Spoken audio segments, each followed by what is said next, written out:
போகி பற்றிய சிறப்பான பதிவு. போகி பண்டிகைக்கு அவ்வளோ என்னமா விசேஷம் அப்படின்னு கேட்டிங்கன்னா, போகி பண்டிகையினுடைய தத்துவமே என்னன்னு பார்த்தீங்கன்னா, பழையன கழிதலும் புதியன புகுதலும். அப்போ பழசு கழிதலும்னா வீட்டில் இருக்கிற குப்பை கூலம் டயரு பிளாஸ்டிக் இதெல்லாம் போட்டு எரிக்கிறது இல்லை. நம்ம கிட்ட இருக்கிற கெட்ட குணங்களை நீக்கி நல்லா பாருங்க. இந்த போகி என்னைக்கு வரும்? மார்கழி மாதம் முடிகிற தருவாயில். அப்போ இந்த 30 நாளும் ஆண்டாள் பாட்டு பாடி அவருடைய வைராகியத்தினால இறைவனை இரண்டரை கலந்த மாதம்லாம். அப்போ இந்த போகி எப்போ வருது அப்படின்னு கேட்டிங்கன்னா, வருகின்ற நம்மளுக்கு 14/1/2026 புதன்கிழமை என்று இந்த பெருமாளுக்கே உகந்த நாள் அப்படின்னு சொல்லலாம். அன்ற காலத்தையெல்லாம் விட்டொழிக்கும் பொழுது தேவையில்லாத குணங்களை விட்டடிச்சிருங்க. அதெல்லாம் விட்டடிச்சிட்டாலே நம்மளுக்கு நல்ல இது இருக்கும். அடுத்தவங்களை பற்றி பேசினாலே நம்மளுக்கு கர்மா முதல்ல தாக்கும். அவங்களுடைய கர்மா நம்மளுக்கு வந்துடும். அந்த காசிப்புன்னு சொல்லக்கூடிய தேவையில்லாத விஷயங்களை பேச பேச நம்மளுக்கு வந்துடும். அப்போ போகி அன்னைக்கு நம்மளுக்கு போட்டி எரிக்க பொருள் இல்லைன்னா கவலை கிடையாது. மற்றவங்கள பற்றி பேசக்கூடிய அந்த தேவையில்லாத அந்த ஒரு செயல்களையும் அந்த வதந்தின்னு சொல்லுவோம் இல்லையா, அந்த ஒரு பேசுறது புறம் பேசுறது அது வேண்டாம். பொறாமை என்ற கெட்ட சிந்தனை வேண்டாம். துர்குணங்கள் என்னென்ன இருக்கோ நம்மக்கிட்ட ஒரு பொய் பேசுறது இல்லை, யாருக்காவது ஏதாவது நம்ம மட்டும் இவ்வளோ கஷ்டப்படுறோம் அவங்க நல்லா இருக்காங்க இப்போ அதை தான் நம்ம இன்க்ளூடிங் நம்ம அந்த பொறாமன்னு சொல்லிடுறோம். தேவையில்லாமல் நம்ம எல்லாத்துக்குமே பெருசாக நம்மளுக்கு அது கிடைக்கல இது கிடைக்கலன்னு ஆசைப்படுறது அந்த மாதிரி எதுவுமே வச்சுக்காதீங்க. இது கொடுத்தது இறைவா இது நன்றி, ஏன்னா உனக்கும் கீழே உள்ளவர் கோடி. என்ன சொல்லியிருக்காங்க? அரிது அரிது மாழாய் பிறப்பது அரிது, கூண் குருடு செவிடு என்று பிறப்பது அரிதுன்னு பாடியிருக்காங்க. அப்படிப்பட்ட இந்த போகி திருநாளில் நீங்கள் விடிய காலில் நம்ம வீட்டில் நல்ல அந்த நல்ல பொருள் இருந்தால் போட்டு எரிக்கிறோம் இல்லையா, நம்மளுடைய கெட்ட எண்ணங்களை எரித்து நம்ம சிறப்பாக இனி அது ஒரு சபதம் எடுக்கிறோம். இனி வரக்கூடிய காலங்களில் நம்ம நல்லதாக மட்டுமே நினைக்கணும். இது நீ கொடுத்த எல்லாத்துக்குமே நன்றி இறைவான்றோம். அன்று மாலை என்ன பண்ணோம்னா,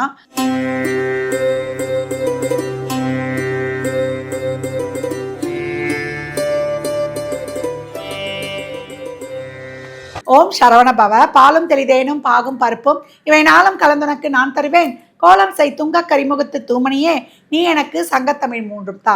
உலகெங்கும் வாழும் ஜோதிட யுகம் யூடியூப் சேனல் அன்பர்கள் அனைவருக்கும் ஆதித்ய சொர்ணலட்சுமியின் ஆத்ம வணக்கங்கள். இந்த பதிவு பார்த்தீங்கன்னா போகி பற்றிய சிறப்பான பதிவு. போகி பண்டிகைக்கு அவ்வளோ என்னமா விசேஷம் அப்படின்னு கேட்டிங்கன்னா, போகி பண்டிகையினுடைய தத்துவமே என்னன்னு பார்த்தீங்கன்னா, பழையன கழிதலும் புதியன புகுதலும். அப்போ பழசு கழிதலும்னா வீட்டில் இருக்கிற குப்பை கூலம் டயரு பிளாஸ்டிக் இதெல்லாம் போட்டு எரிக்கிறது இல்லை. நம்ம கிட்ட இருக்கிற கெட்ட குணங்களை நீக்கி நல்ல குணங்களை வச்சுக்கணும். இது பாருங்க, இந்த போகி என்னைக்கு வரும்? மார்கழி மாதம் முடிகிற தருவாயில்.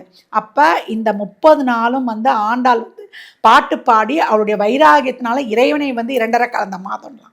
அப்போ இந்த போகி எப்போ வருது அப்படின்னு கேட்டிங்கன்னா, வருகின்ற நம்மளுக்கு 14/1/2026 புதன்கிழமை என்று இந்த பெருமாளுக்கே உகந்த நாள் அப்படின்னு சொல்லலாம்.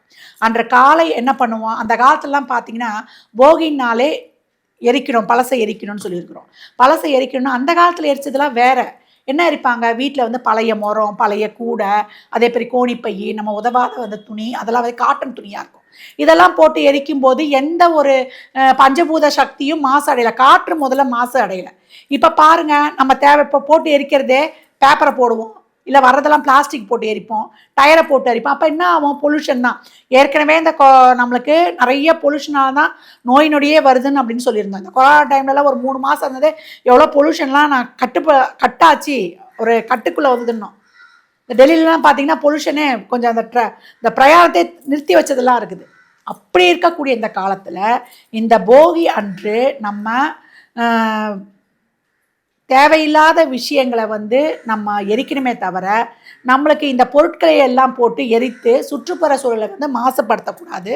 இந்த போகியில் இன்னொரு விஷயம் என்ன இருக்குன்னா, அந்த போகி வழிபாட்டில் நம்ம என்ன பண்ணுவோம்? ஒவ்வொரு வருடமும் போகி வருதுனால வீட்டில் பெண்களுக்கு நிறைய வேலை இருக்கும். மேலேருந்து எல்லா சாமானையும் இறக்குறது, சுத்தம் பண்ணுறது, ஒற்றை அடிக்கிறது, வெள்ளை அடிக்கிறது. அந்த காலத்தில் அப்படி தான் பண்ணாங்க. அப்போ அந்த வீட்டையே புதுப்பித்த பண்ணுற அளவுக்கு அவ்வளோ வேலைகளை பெண்கள் செய்வாங்க. அந்த மாதிரி செய்யக்கூடிய வேலை இப்போ எல்லாரையாலும் செய்ய முடியுதா? ஒரு வீடை தொடச்சி விளக்கேற்றினால ஒரு பெரிய விஷயமா இருக்குது. அப்பேற்பட்ட சூழலில் நம்மளால் இயன்ற வகையில் நம்ம முன்னோர்கள் செய்த வரவை, ஏன்னா மேலே இருக்க சாமான்லாம் இறக்கி கழுவுனா நானும் வேலைக்கு போகிறோமா, எங்கள் வீட்லேயும் அவரும் வேலைக்கு போகிறாரு, யாரை நம்பி வீட்டில் ஆளை வைக்கிறது, அப்படிலாம் நிறைய இடைஞ்சல்கள் இருக்குது. அப்போ இந்த காலகட்டத்தில் நம்மளால் இயன்ற வரைக்கும் பிள்ளைங்களையும் கூட சேர்த்து நம்ம வீட்டை வந்து தூய்மையாக்கி வச்சுட்டு அன்று என்ன பண்ணணும் போகி அன்னைக்கு அப்படின்னு பார்த்தீங்கன்னா, இந்த காலைல எரிக்கிறோம் இல்லையா, எரிக்கக்கூடிய பொருளை இப்போ வந்து நம்ம அதுக்கு ஒரு நேரம் இருக்குது. அதே போல் போகி அன்னைக்கு நம்ம வீட்டை வந்து தூய்மை செய்த பிறகு அன்று நம்மளுடைய இஷ்ட தெய்வத்தை, நம்மளுடைய குலதெய்வத்தை நம்ம வீட்டில் வந்து ஒரு புதுப்பிக்கக்கூடிய ஒரு வழிபாடும் இருக்குது. ஏன்னா வருடத்திற்கு ஒரு முறை நம்ம வீட்டை வந்து சுத்தம் செய்யும்பொழுது அங்கே இருக்கக்கூடிய தெய்வத்தையும் வந்து நம்ம ஒரு புதுப்பிக்கிறோம். அந்த தெய்வத்தை வந்து வீட்லேயே தங்கும்படி நம்மளை வந்து அவங்கள அழைக்கிறோம் அப்படின்னு சொல்லலாம். ஏன்னா எல்லா கெட்ட சக்தியும் போயிடுச்சு. அப்போ தெய்வத்தை வந்து அவங்கள வந்து நம்ம நல்லா ஒரு புதுமையாக ஒரு புதிய வகையில் அவங்கள வந்து மனம் குளிர்ற அளவுக்கு அவங்கள அழைத்து எங்கள் வீட்டில் வந்து என்றைக்குமே நீங்கள் அது இஷ்ட தெய்வமாகவும் இருக்கலாம், குலதெய்வமாகவும் இருக்கலாம், நம்மளை காக்கக்கூடிய எல்லை தெய்வமாக இருக்கலாம், நீங்கள் இந்த இல்லத்தில் தங்கி என்றைக்குமே எங்களுக்கு அருளாசியும் அனுகிரகம் பண்ணணுன்ற வழிபாடும் அந்த போகி அன்னைக்கு செய்வது உண்டு அப்படின்னு வந்து சொல்லலாம். அதை அந்த மாலை செய்யணும். இப்போ போகி வந்து எரியூட்டுறது எப்போ பண்ணணும்னா காலையில் பண்ணணும். காலையில் ஒரு 5:30 மணிக்குள்ளெல்லாம் பண்ணிடணும். சூரிய உதயத்திற்கு முன்பு போகி வந்து எரிக்கிறது அதை வந்து பண்ணிடணும். இந்த போகி பண்டிகையை கொண்டாடிடணும். அப்போ ஒரு 3 மணிலேருந்து 5:30 மணிக்குள்ளே நாங்கள் இந்த மாதிரி உண்மையிலேயே இந்த மரத்தாலான பொருட்கள் தாமா வச்சுருக்குறோம் அப்படின்னா எரிங்க. அப்படி இல்லைன்னா உங்கள் கிட்ட இருக்கிற கெட்ட குணங்கள், தீய எண்ணங்கள், ஆணவம், கண்மம், மாயைன்னு சொல்லக்கூடிய இந்த தேவையில்லாத குணம், பொறாமை, நம்மளுடைய அந்த ஒரு தேவையில்லாத ஒரு பொச்சரிப்பு, அடுத்தவங்களை பற்றி ஒரு பேசுறது, இதையெல்லாம் வந்து விட்டொழிக்கும்போது தேவையில்லாத குணங்களை விட்டடிச்சிருங்க. அதெல்லாம் விட்டடிச்சிட்டாலே நம்மளுக்கு நல்ல இது இருக்கும். அடுத்தவங்களை பற்றி பேசினாலே நம்மளுக்கு கர்மா முதல்ல தாக்கும். அவங்களுடைய கர்மா நம்மளுக்கு வந்துடும். அந்த காசிப்புன்னு சொல்லக்கூடிய தேவையில்லாத விஷயங்களை பேச பேச நம்மளுக்கு வந்துடும். அப்போ போகி அன்னைக்கு நம்மளுக்கு போட்டி எரிக்க பொருள் இல்லைன்னா கவலை கிடையாது. மற்றவங்கள பற்றி பேசக்கூடிய அந்த தேவையில்லாத அந்த ஒரு செயல்களையும் அந்த வதந்தின்னு சொல்லுவோம் இல்லையா, அந்த ஒரு பேசுறது, புறம் பேசுறது, அது வேண்டாம். பொறாமை என்ற கெட்ட சிந்தனை வேண்டாம். துர்குணங்கள் என்னென்ன இருக்கோ நம்மக்கிட்ட, ஒரு பொய் பேசுறது, இல்லை யாருக்காவது ஏதாவது வந்து நம்ம மட்டும் இவ்வளோ கஷ்டப்படுறோம், அவங்க நல்லா இருக்காங்க, இப்போ அதை தான் நம்ம வந்து இன்க்ளூடிங் நம்ம அந்த பொறாமன்னு சொல்லிடுறோம். தேவையில்லாமல் நம்ம எல்லாத்துக்குமே வந்து பெருசாக வந்து நம்மளுக்கு அது கிடைக்கல இது கிடைக்கலன்னு ஆசைப்படுறது, அந்த மாதிரி எதுவுமே வச்சுக்காதீங்க. இது கொடுத்தது இறைவா, இது நன்றி, ஏன்னா உனக்கும் கீழே உள்ளவர் கோடி, அதை பாரு. அவைப்பாட்டு என்ன சொல்லியிருக்காங்க, அரிது அரிது மாழாய் பிறப்பது அரிது, கூண் குருடு செவிடு என்று பிறப்பது அரிதுன்னு பாடியிருக்காங்க. அப்படிப்பட்ட இந்த போகி திருநாளில் நீங்கள் விடிய காலில் வந்து நம்ம வீட்டில் நல்ல அந்த நல்ல பொருள் இருந்தால் போட்டு எரிக்கிறோம் இல்லையா, நம்மளுடைய கெட்ட எண்ணங்களை எரித்து நம்ம வந்து சிறப்பாக வந்து இனி அது ஒரு சபதம் எடுக்கிறோம்.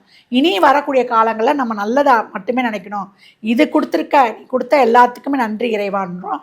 அன்று மாலை என்ன பண்ணோன்னா, நம்ம வீட்டில் நம்ம எந்த தெய்வம் நினைக்கிறோமோ அந்த தெய்வம் வந்து நம்மளுக்கு வந்து வீட்டில் எப்பொழுதும் மன நிறைவாக தங்கி நமக்கு வந்து அவங்க அருள் பாலிக்கணும்னு சொல்லிட்டு அந்த தெய்வத்தை வந்து நம்ம வந்து அழைக்கிறோம்.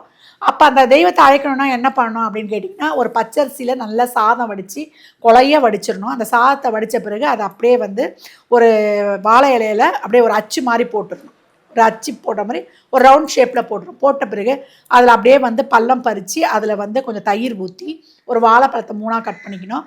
ஒரு அச்சு வெல்லம், ஒரு 3 அச்சு வெல்லத்தை அந்த பள்ளம் பண்ணதில் தயிர் ஊற்றி அதை சுற்றி என்ன பண்ணுவோம், ஒரு வாழைப்பழம், ஒரு அச்சு வெல்லம், ஒரு வாழைப்பழம் அச்சு வெல்லம் சுற்றி வச்சுட்டு துள்ளு மாவு ரெடி பண்ணிக்கணும். இந்த துள்ளு மாவுன்றது பச்சரிசியை வந்து நம்ம ஊற வச்சுட்டு அதை மிக்சியில் போட்டு அரைச்சி நாட்டு சர்க்கரை கொஞ்சம் வேப்பிலை சரைச்சா துள்ளு மாவு, அந்த துள்ளு மாவும் வச்சு நம்ம வந்து வழிபாடு பண்ணிக்கணும். தாயே, எங்கள் வீட்டில் எழுந்தருளி எங்களுக்கு எப்பவும் போல் இந்த இல்லத்தை சுத்தம் பண்ணிட்டோமா, எப்படி எங்கள் கெட்டதுகள் போச்சோ நீ இந்த இல்லத்தில் வந்து புதிதாக எழுந்து எங்களுக்கு வந்து அருள் பாலிங்க, என்றைக்கும் உங்களுடைய அனுகிரகம் இருக்கணும். ஏன்னா தை மாதம் வந்து ரொம்ப சிறப்பு. அந்த தை மாதத்துக்கு ஒரு பொங்கல் பண்டிகையின் முன்னோட்டம் தான் போகி. அதனால தான் இந்த போகி அன்று நம்ம வந்து தேவையில்லாத பொருட்களை இந்த நெருப்பு மூட்டி எரிக்கிறதும், அதே போல் நம்முடைய தெய்வத்தை வந்து இந்த மாதிரி அழைத்து அந்த வழிபாடு வந்து சாயந்தரம் 6 மணிக்கு மேலே 9 மணி வரைக்கும் எப்போ வேணாலும் பண்ணிக்கலாம். பண்ணி அந்த அம்பாலையோ இல்லை அந்த உங்களுடைய குலதெய்வத்தையோ உங்கள் இஷ்ட தெய்வத்தையோ உங்கள் எல்லா தெய்வத்தையோ வீட்டில் இருக்கிற மாதிரி அவங்கள வந்து புறப்பிக்கிறோம். இப்போ ஒரு ஃபங்க்ஷன்னா நம்ம நம்ம நம்ம உறவுகளை நம்ம கூடயே தான் இருப்பாங்க. அவங்க எப்படி நம்ம சொல்லாமே வருவாங்களா? அந்த மாதிரி அன்றைக்கி போய் அம்மா நீங்கள் வாங்கம்மா எங்கள் வீட்டுக்குன்னா அவங்க ஹாப்பி ஆகிடுவாங்க. அந்த ஒரு ஹாப்பிக்கு தான் இந்த மாதிரி நம்ம செய்யறது. அந்த மாதிரி செய்து நம்ம வழிபடும் பொழுது இதுக்கு வேறு ஒன்றுமே கிடையாது. பச்சரிசியில் சாதம் வடிக்க போகிறோம், அச்சு வெள்ளம்னா சாதாரண வெள்ளத்தை வச்சுருங்க. வச்சு நம்ம அந்த மாதிரி சாமியை வேண்டி நான் தீப தூப ஆராதனைலாம் காட்டிட்டு அந்த பிரசாதத்தை நம்மளும் சாப்பிடலாம். வீட்டில் இருக்கவங்களாம் சாப்பிட்டு நம்ம வந்து குடும்பமாக பொங்கல் பண்டிகைனாலே குடும்பமாக கொண்டாடுறது தான். அந்த பிரசாதத்தை நம்ம சாப்பிட்டுட்டு நம்ம என்னம்மா பண்ணுறது இதை வச்சதுன்னா நம்ம அனைவரும் வந்து அதை எடுத்துக்கொள்ளும்பொழுது அதுவே வந்து நம்மளுக்கு இருக்கக்கூடிய ஒரு நல்ல நம்ம உடம்புல இருக்க எல்லா ஒரு நெகட்டிவ் இதுவும் போய் நம்ம உடம்புக்கு அதுவே வந்து ஒரு சத்துள்ள ஒரு உணவாகும். ஏன்னா தயிருக்கும் சாதத்துக்கும் அந்த வெல்லத்துக்குமே அவ்வளோ ஒரு ஒரு சிறப்பு இருக்குது. அந்த துள்ளு மாவுக்குமே அவ்வளோ ஒரு சிறப்பு இருக்குது. இதெல்லாம் வந்து நம்மளுக்கு நல்ல ஒரு இரும்பு சத்து, நல்லா வந்து ஒரு ஒரு கார்போஹைட்ரேட்டு அப்படின்னு அந்த காலத்தில் ஒவ்வொரு உணவுப் பொருள்லேயும் ஒரு சத்து இருக்கிறனால தான் முன்னோர்கள் இதெல்லாம் வந்து ஒரு வைத்தியமாகவே நம்மளுக்கு உணவுப் பொருளாகவும் நெய்வேத்தியமாகவே வச்சாங்க. அந்த மாதிரி இந்த வழிபாடை பண்ணும்பொழுது நம்மளுக்கு இந்த போகி பண்டிகை ரொம்ப சிறப்பாக இருக்கும். அனைவருக்குமே நம்ம அந்த போகி பண்டிகையில் நம்ம பழையன கழிந்து புதியன புகுதல் வந்து என்னது, நம்ம கெட்டது போய் நல்லது நம்ம மனசில் இருக்கணும்.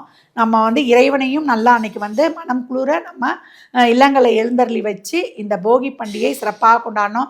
சிறுவர்கள்லாம் என்ன பண்ணுவாங்க, அந்த நாளில் மோளம் அடித்து ஒரு நல்லா அந்த சத்தத்தில் வந்து கிரகங்கள்லாம் சத்தம் ஒரு இசையெலாம் இருக்குதுன்னா அங்கே சுக்கிரன் வந்து ஆக்டிவேட் ஆகிடும். அந்த மாதிரி நல்லா வந்து ஒரு ரம்யமாக இருக்கும். பசங்கள்லாம் ஊராக போய் அந்த சத்தம் அடிச்சிருப்பாங்க. எல்லாருமே இருக்கிற எல்லாமே நெகட்டிவ் ஆறாலாம் போகிற மாதிரி அந்த மாதிரி எல்லோருடையும் அக்கம் பக்கம் அளவலாவி இந்த போகி பண்டிகையை வந்து கொண்டாடலாம். இன்றைக்கி மார்கழியுடைய கடைசி நாள்ன்றதுனா ஆண்டாள் திருக்கல்யாணம் நடக்கும். இந்த ரொம்ப நாளாக வந்து இந்த திருமணம்லாம் தடைபடுதுன்றவங்க இந்த ஆண்டாள் திருக்கல்யாணத்தில் கலந்து கொண்டு அங்கே இருக்கக்கூடிய ஆண்டாளுக்கு போடக்கூடிய அந்த கல்யாண மாலையை நீங்கள் வாங்கி போடும்பொழுது உங்களுக்கு இருக்கக்கூடிய அந்த திருமண தடைகளும் நீங்கும். உங்களுக்கான ஒரு நல்ல ஒரு குடும்ப வாழ்வும் அமையும். எப்படி வந்து ஆண்டாளை வழிபடும்பொழுது உங்கள் வாழ்க்கையில் அவளுக்கு வந்து ஒரு ஆளுயர மாலை வாங்கி போடும்பொழுது நீங்கள் உங்களுக்கும் அந்த மாதிரி ஆளுயர மாலை போடுற மாதிரி, இப்போ திருமணம் இல்லை ஒரு தொழிலெல்லாம் முன்னேற்றம் வரணும், அந்த மாதிரி ஆளுயர மாலை போடுற மாதிரி உங்களுக்கும் ஒரு மதிப்பு மரியாதை நிச்சயம் இந்த நாளில் கிடைக்கும்லாம்.